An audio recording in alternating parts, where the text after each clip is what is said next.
Good evening and welcome. It's Sunday, January 28, 1986. This is Southside Morning and Evening on WPPC 88.3. I'm your host, Steve Nepal.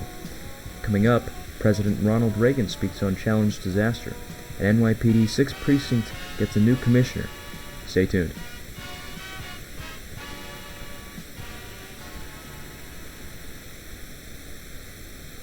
Hello, ladies and gentlemen. Today we got some great weather, the high being 75 and the low being 64. Not too hot, but not too cold either.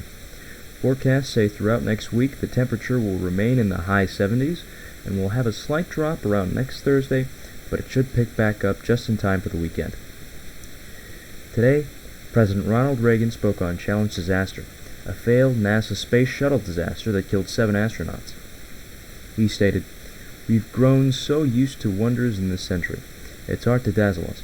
But for 25 years, the United States space program has been doing just that. We've grown used to the idea of space, and perhaps we forget that we've only just begun. We're still pioneers." They, the members of the Challenger crew, were pioneers. End quote. President Reagan was originally supposed to deliver his State of the Union address, but instead delivered this heartwarming speech. Coming up next, NYPD's 6th Precinct has a new commissioner appointed. First, how about we take a look at the joke of the day? It goes something like this. I bet the first thing you learn as a radio salesman is stereotypes. How unfunny. Okay, Jake Grant, who was previously a sergeant in the Detectives Bureau of the NYPD's 29th Precinct for 23 years, has been appointed the new commissioner by New York City's Mayor Winston Yu.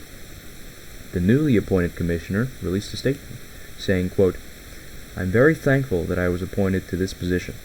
The NYPD is somewhat of an extended family to me, and I hope to serve it to the best of my ability and lead the 6th Precinct officers to do outstandingly to protect the citizens of New York." Sorry about that. The old commissioner, John Dalton, was tragically killed in a dispute last week. That's all the stories we have for today, and before we end, I'd like to give an announcement. From now on, the Southside Morning and Evening Show is accepting letters and call-ins. We will be announcing them 10 to 15 minutes prior, and anybody can have the chance to call in and speak on a certain topic. We are also accepting letters. If you have anything you'd like to say in particular, please send us one. Out of character, you can put them in the letter request channel. Thank you for tuning in on the Southside Morning and Evening Show. I'm your host, Steve Nepal, and I'll see you next week. So long.